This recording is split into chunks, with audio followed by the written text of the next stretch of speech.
Okay. I hope all y'all's Labor Day weekend was really good. Did anybody have any wild and crazy adventures? I know I didn't.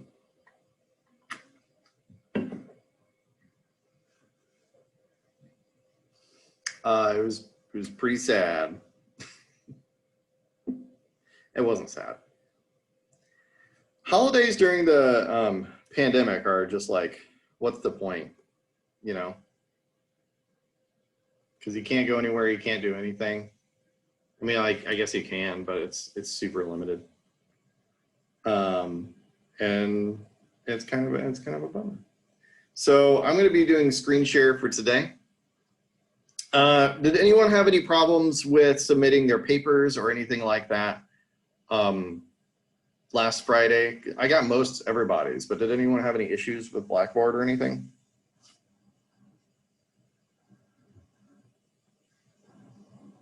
Cool.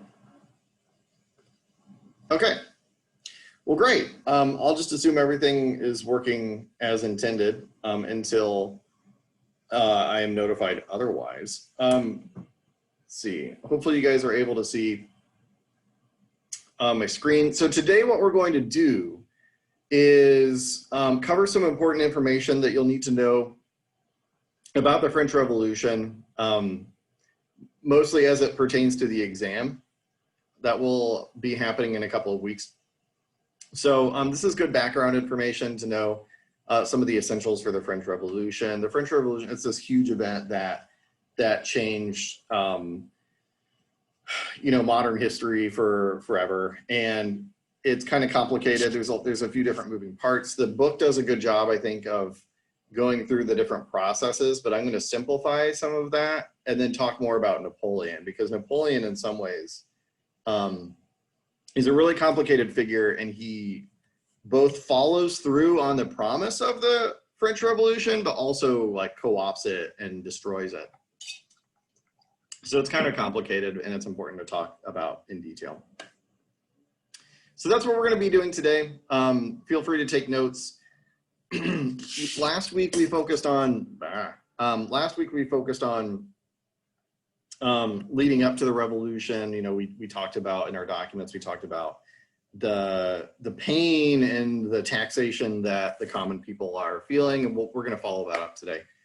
I should note too, as we get going, I apologize if you hear these like weird like grinding sounds or like motorcycle like noises in the background. I'm on campus in quarantine in my office, and they're doing construction or something, so I can hear it. Hopefully you guys cannot hear it. All right, so the trigger for the French Revolution becomes this financial crisis we've been talking about quite a bit. There are massive debts all throughout the French countryside. Normal people have a really hard time affording basic necessities like food and housing. And this is because of kind of systemic problems within the French economy. This is also because the government of France, namely the king, just doesn't give a crap about his subjects. And he's a pretty bad king. And there have been 3 bad kings in a row for France. So they've been suffering for a long time. So, but money, when it comes to money, money always seems to spark issues, whether it's in a relationship, whether it's between different countries, whether it's, the US stock market kicking off a global depression or recession. Money seems to be the crucible for a lot of social ills. And when people just don't have the financial strength to take care of themselves, they seek other ways of redressing their grievances. So by the time we get to the 1780s, this is directly after the American Revolution. France spent a bunch of money that it didn't really have, helping the Americans out, winning our independence. And King Louis puts it all on credit card, so to speak. And there is such a thing as credit and borrowing. Nations could borrow. But investing in France's debt becomes a increasingly bad deal. And Louis eventually just runs out of money to borrow. No one's going to lend him money. And the debt is just overtaking the French budget. They're barely able to make interest payments on their debt, let alone actually finance the running of the country. The United States is running into this issue right now. For the first time since World War II, our debt, our like national debt, collective debt, has exceeded our GDP. That just happened like a week or two ago. Partly because of the financial crisis, the kind of underlying recession that the pandemic has set off, and partly because we've been just borrowing money for a really long time. And we don't know how to budget as a nation. So there's similar hues of that happening in France, but things get really, really bad because most people are just trying to survive. So what Louis does, and this is where kind of the documents came from that you read for last week. Louis calls together this really kind of ancient institution called the Estates Generales. And they have not been called in a really long time. It's been like a couple hundred years or something like that. But it's basically the three estates of the nation. There's the first estate, which is the clergy, the Roman Catholic Church in France. The second estate, which is the nobility, all the richy riches who own the land. And then the third estate, which is literally everybody else. 95% of the French population falls into the third estate. This is like a parliament type body where they get together, like representatives from these three estates get together and they talk about debt reform and raising taxes. The issue that's brought up is the third estate says, hey, I think we should raise taxes on the people who don't pay taxes, like the church and the nobility. And because it's a really weird parliament where every one of these estates only has one vote, the clergy and the nobility outvote the third estate. They say, nope, we have two votes, you only have one, and we vote not to raise taxes on ourselves. So the third estate gets pissed, rightfully so, because it's been farmers, it's merchants, it's lawyers, it's teachers, it's normal people, day-to-day typical people who are paying out the nose to try and salvage the French budget. And the people who have the most money, who have the most assets, the clergy and the landowning nobility of France, just refuse to pay their fair share. So the representatives of the third estate get PO'd, and they quit. They're like, you know what, we're done. This is stupid. We're not going to be a part of this sham parliament anymore. They end up getting locked out of the meeting hall anyway, and they move to the next biggest public building that can accommodate their size, which is a tennis court. So the representatives of the third estate, and these are mostly like lawyers and teachers, they go to a tennis court and they swear what's called the tennis court oath, where they say, we are not going to disband, we're not going to go home until we've created a new government for France that actually, like, Louis broke the social contract, right? The nobility, the clergy, they broke the social contract. They've left normal people in the lurch. Government is no longer doing its job. We need to create a government for the people, and we're not leaving here until that's done. That's the tennis court oath. They promise to each other, we're going to make France better by reforming the government. While that's happening, things have gotten really bad in the streets of Paris. And as you can kind of see, I know the resolution's probably kind of low, but in the picture that I have here, there have been mobs that have formed throughout the streets of Paris, the capital of France. And they gather in the thousands, and they end up storming a prison in France called the Bastille, where a lot of people who have spoken out against the king got thrown in jail. And they stormed this old castle, which is now a political prison. and they overtake the guards. They take all the weapons inside of the Bastille.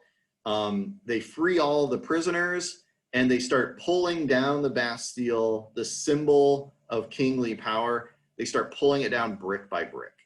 And in fact, if you go to Paris today, there is no Bastille anymore. The whole thing's been dismantled. It got destroyed 240 years ago in the first days of the revolution. So this is their Independence Day. It's called Bastille Day. And this is what the French celebrate every year on July 14th, of the storming of the Bastille, to declare their independence from the king.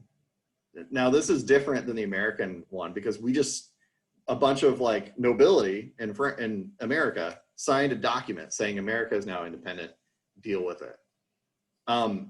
The French anniversary of their national independence is marked by violence and bloodshed. So it's a very different independence movement by the French people than what we see in the American example. So this is where we get the Declaration of the Rights of Man and Citizen. You read this last week in your document. This is going on in the tennis court by what's called the National Assembly. The third estate to rename themselves. They're now the National Assembly. Okay, these are representatives from all around the country that meet in this kind of proto-democratic body, and they create a Bill of Rights for themselves called the Declaration of the Rights of Man and Citizen. Now, there's some problems with this document. Just like the American Declaration of Independence and the American Constitution that comes later, only certain men are included in this declaration. If you're a person of color, you don't receive as many rights. If you're a woman, you're not included. It is the Declaration of the Rights of Man, after all. So there are certain interest groups that are left out, but it is a step in the right direction in saying there's such a thing as universal, inalienable rights, and we are writing those down, and we are trying to build a government based on those Enlightenment ideas of universal rights, right? Justice, that you guys wrote about last week, equality, egalitarianism, liberalism, free speech, all that. Okay. So then we get into the stages of the French Revolution. I'm going to sum it all up in one PowerPoint slide and go through it really fast. Your book readings for this week ask you to read quite a bit more into this, but basically the first stage is proclaiming the French Republic. It's like, okay, we have this Declaration of Rights. We have the National Assembly. Hurrah, we've reformed the government of France. The king is still sitting around. Everyone's just kind of ignored him. He's been pushed to the side, and he no longer controls the French army, the National Guard of France, which is kind of the like the internal peacekeeping force, like the internal army. The National Guard of France is commanded by the Marquis de Lafayette. Like, yes, that Lafayette, the guy who fought alongside the Americans in the American Revolution. The musical Hamilton heavily involves Lafayette. Shows him as instrumental in helping America win freedom. So he's a celebrity. He's the rock star of France. Lafayette is. You know, he's the Beyonce of France, if Beyonce had an army behind her. And this Beyonce, Lafayette character commands the loyalty of the armed forces in France. And he does not side with the king. He says, nope, Louis, you effed up too much. We're done. We need to give this third estate thing a shot, this French Republic thing a shot. So King Louis is sitting around. He's under house arrest. He's not going anywhere.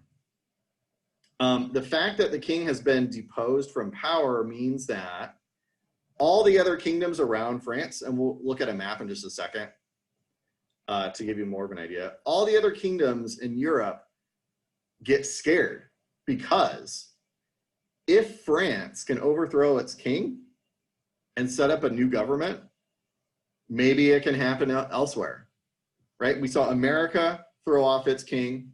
Now France has done it. Who's next? Britain, Spain, Austria, Russia. Prussia, all of these other European nations get scared and they declare war on France to tear down the new republic and put King Louis back in charge. So now France is fighting a war kind of on two fronts, right? You have this internal struggle of trying to figure out a new government and a new democracy. And then outside of France, you have multiple invasions happening of armies coming into France from all the surrounding kingdoms. So Great Britain, which is just across the English Channel, sends over troops. Prussia, which is northern Germany. Like, we don't really have Germany yet as a unified country, but Prussia is the next closest thing. They have a big army. Austria's got a big army. Spain, no one really cares about Spain, but they are sending troops anyway. And then there's a few others like in Italy and stuff that are sending troops. So this is bad. That brings us to stage 2. After a couple of years of trying to figure out this new government, we have what's called the Reign of Terror, where the radical left wing of the National Assembly,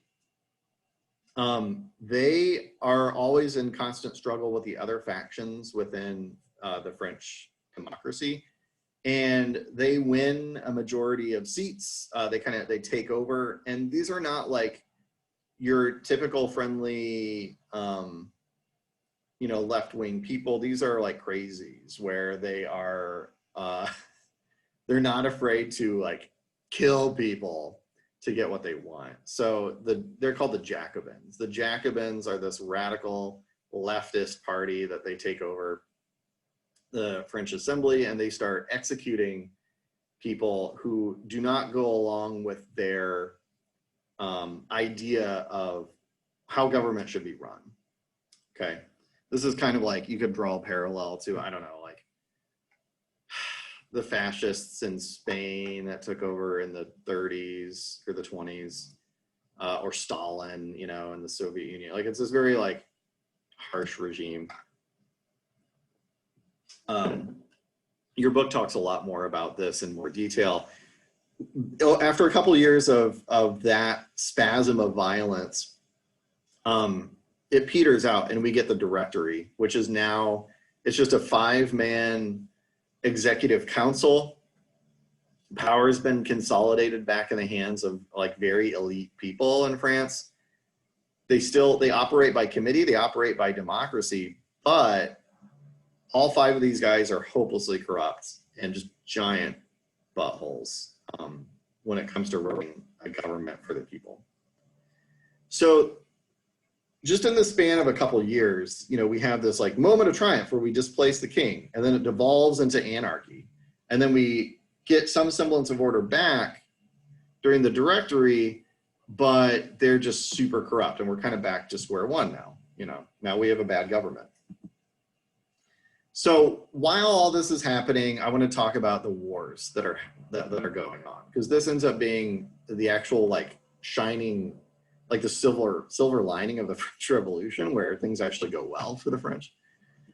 The French are being invaded from all sides. You can see on the map the German states. There's Prussia to the east, Great Britain to the north, Spain to the southwest, Austria to the east. And so they're being invaded from all sides. And so the French don't have enough fighting men to combat these armies. And so what they decide to institute is the first ever levée en masse, or what we call in the United States, the draft. So France has instituted a draft to call all able-bodied males into military service, because holy crap, we're being invaded by like 7 countries. They raise in a pretty short amount of time an enormous army.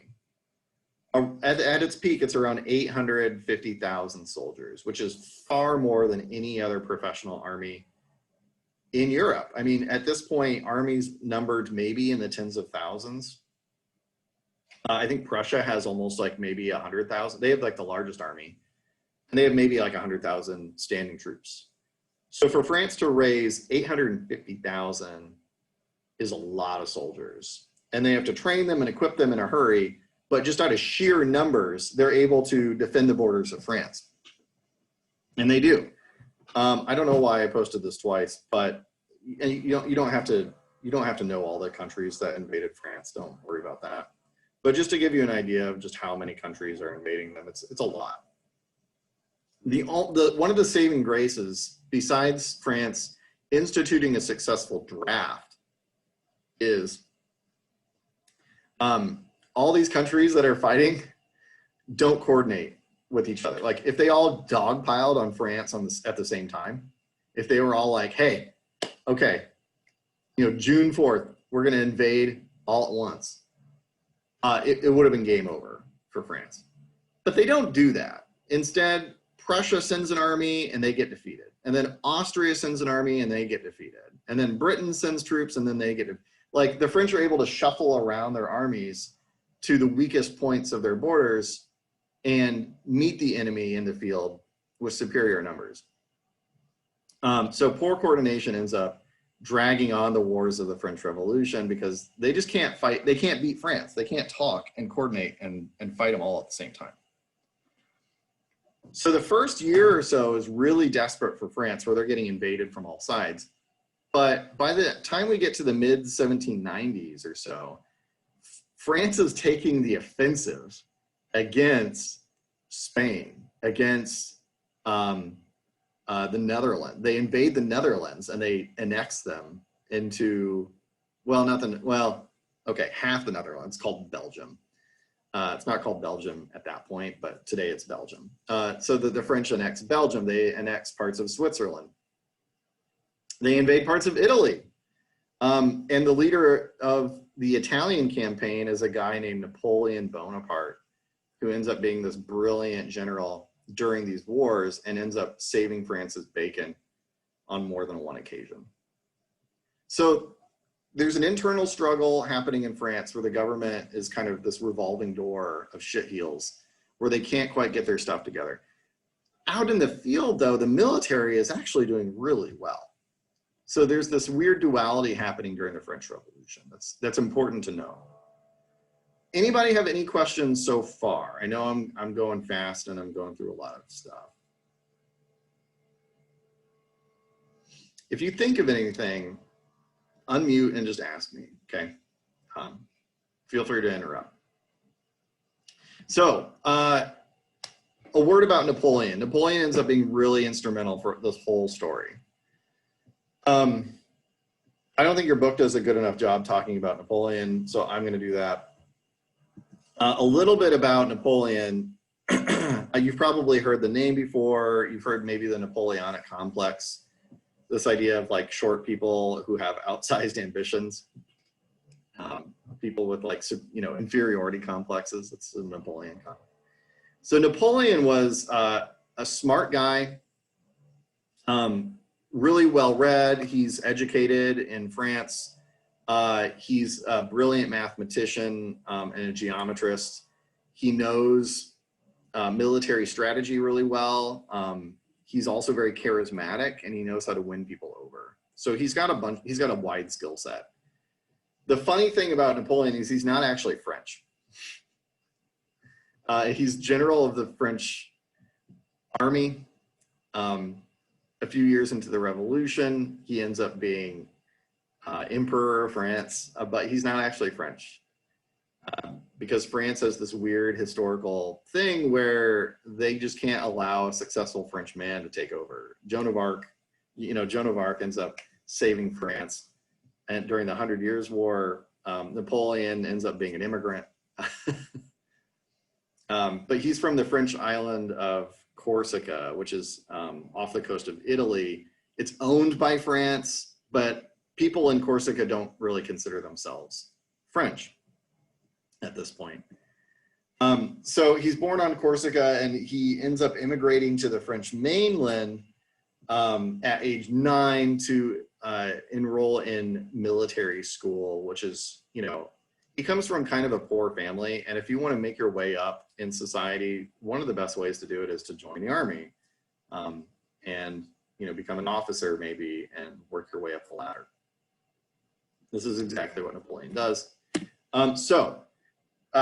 Napoleon, long story short, and it is a long story, he just kicks ass. He kicks so much ass that he wins the respect of his superiors and his peers in the revolutionary period. He ends up being just the kind of person that France needs to help them fight off all these invasions.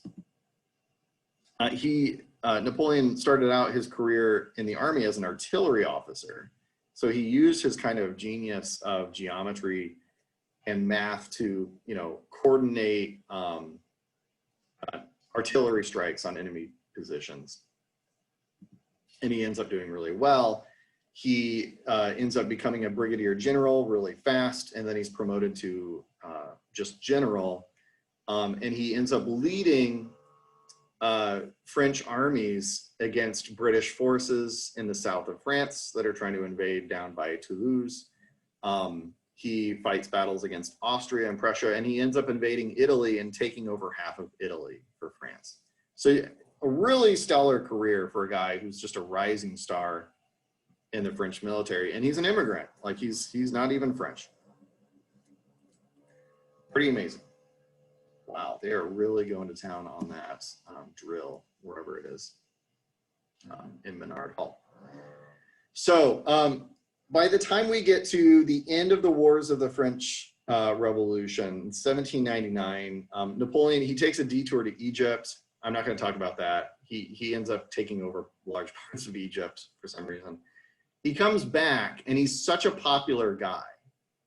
And the government, the directory, is so unpopular that Napoleon finds willing conspirators to help him overthrow the French revolutionary government, right? Just like the king was replaced, now Napoleon is coming in and replacing the government that did the replacing.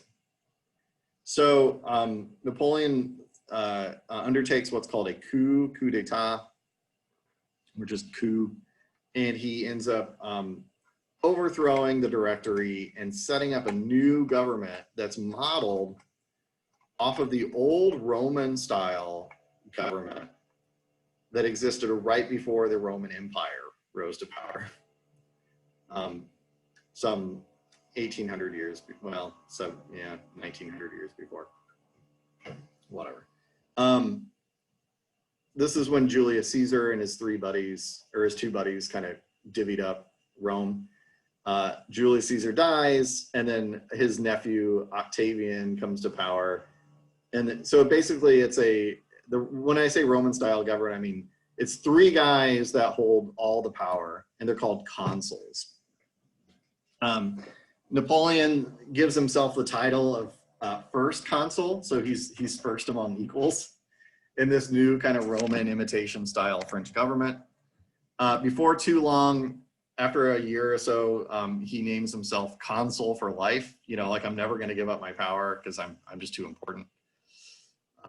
And then by 1804, he just forgets all pretenses of trying to maintain a democracy, and he institutes the French Empire, the first French Empire, and he names himself emperor. In fact, he crowns himself.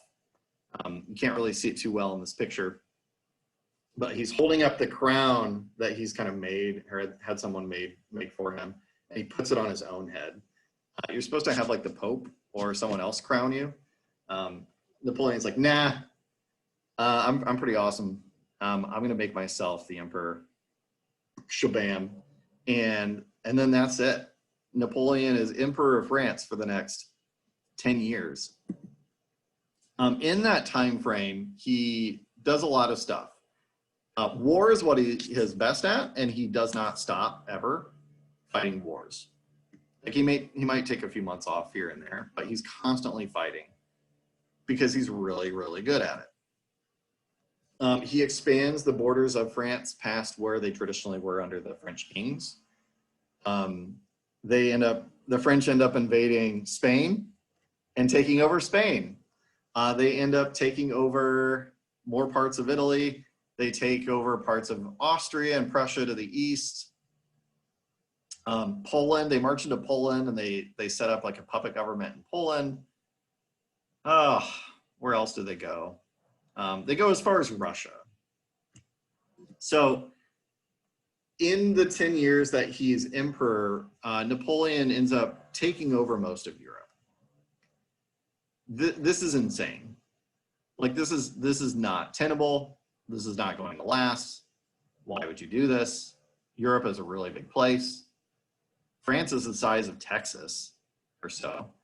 And it'd be like Texas trying to take over the entire West Coast. It's really hard to manage, you know. So, but Napoleon does it. He defeats armies in the field. He's really good at fighting. One of his big mistakes, though, is he doesn't set up people to govern his empire that are actually good at it. Like he doesn't give the jobs that need to be done to competent people. He gives these jobs to his family members. So his brother Joseph ends up becoming the new king of Spain. Joseph doesn't know what he's doing. Joseph is an idiot. And the Spanish look at this French guy who's now their new king, who's an idiot. And the Spanish go, no, this is going to fly. And so Napoleon then has to deal with the Spanish revolt for the next several years. Same thing in other parts of Europe as well. So this is called nepotism. You might have heard that term a lot in the last 4 years under the Trump presidency. This idea of installing family members in important positions of power. That's called nepotism, and it doesn't usually work out very well. But Napoleon does it anyway. So here's the map of Europe. In purple is France proper. All the blue parts are areas that France has more or less, I mean, it's not part of France, but they've annexed it into the French Empire where they control those areas directly.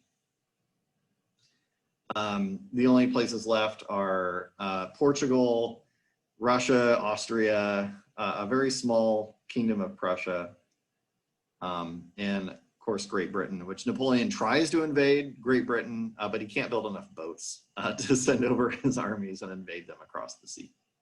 So he ends up just not doing it. All right, a couple more things and I want to be done.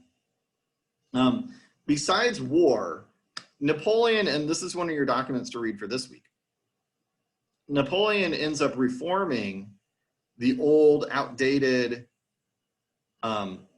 set of laws in France that was compiled under the French kings.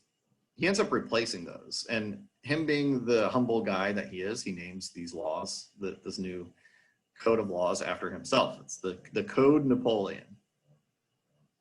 He's not a very humble guy. But this new code of laws is actually pretty cool because it simplifies a lot of the old like red tape bureaucratic BS that had been accumulating under the last government.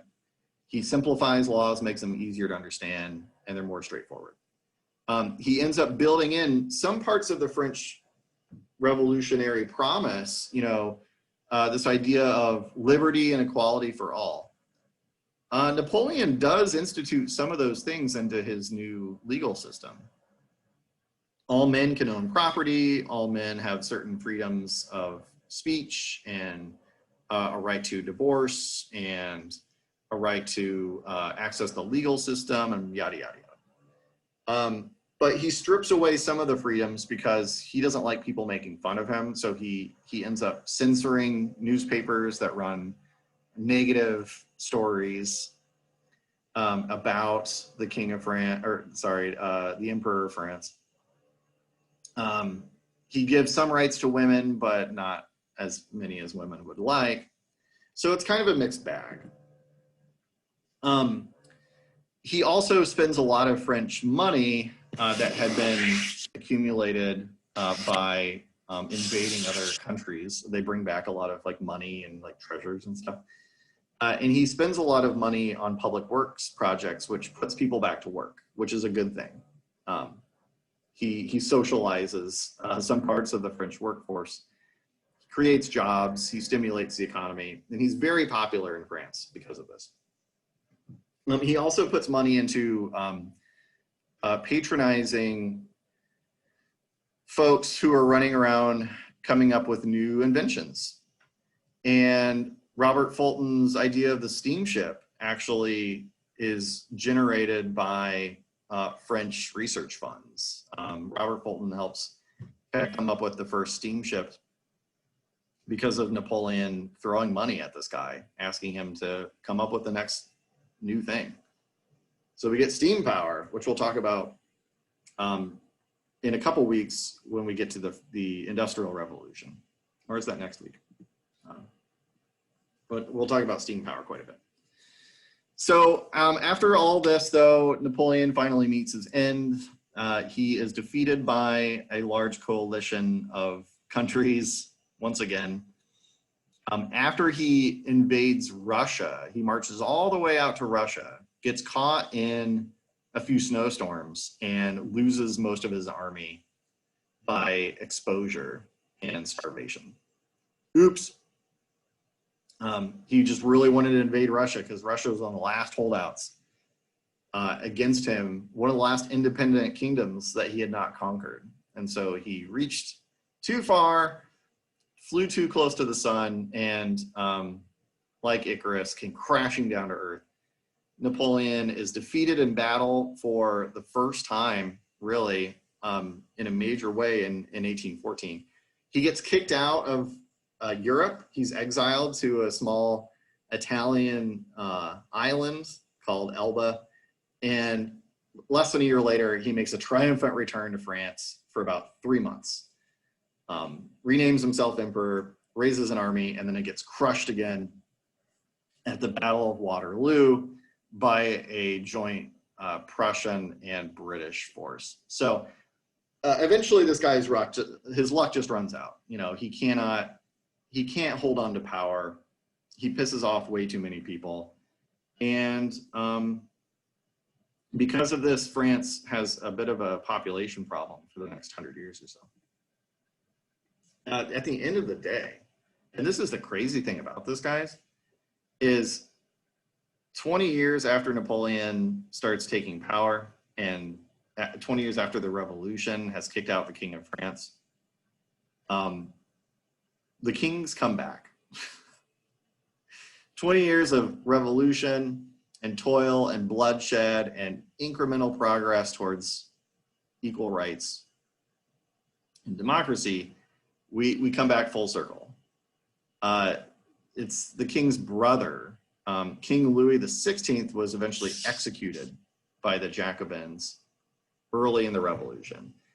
But the king's brother flees to Great Britain and then comes back when Napoleon is defeated, and he becomes King Louis XVIII. And so now the French have kings again. So yeah, 20 years of violence and revolution and war, and we come back to square one. The French have a king again. Now this doesn't last super long. Eventually the French have another revolution or a couple of revolutions, and then it sticks. Like the democracy thing actually sticks then. But there's this period of like, holy crap, what was this all for? Like, what was the point? What was the point of even having a revolution if we just come back to square one with a king again?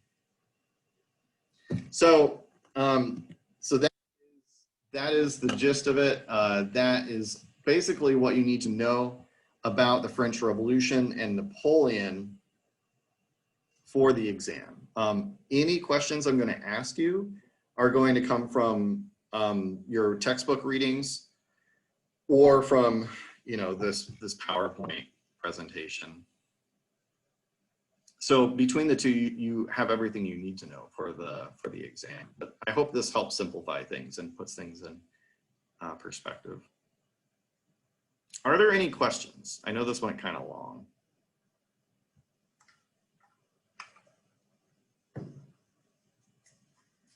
Okay, great. So this week, all you have left to do is you have quiz number 2 due at the end of Friday, and that covers this week's textbook readings and last week's textbook readings as well. And it's split evenly, like 5 and 5. 5 questions from last week and 5 questions from this week. So I hope that helps, you know, get your mind around what your expectations are for this particular quiz. I'm going to be working diligently on getting your papers graded. We had a holiday weekend this past weekend. I didn't have a whole lot of time because of family issues to start grading. So please be patient with me and I'll get your grades to you as soon as I possibly can on Blackboard. All right. Well, if you have any questions, I'll stick around for a minute or so. Otherwise, thanks for being here. And now you have everything you need to know for the exam in a couple of weeks when it comes to the French Revolution. So I'll stick around if you have any questions. Otherwise, thanks for attending my TED Talk. I'll see you guys hopefully on Friday to discuss the documents. See ya.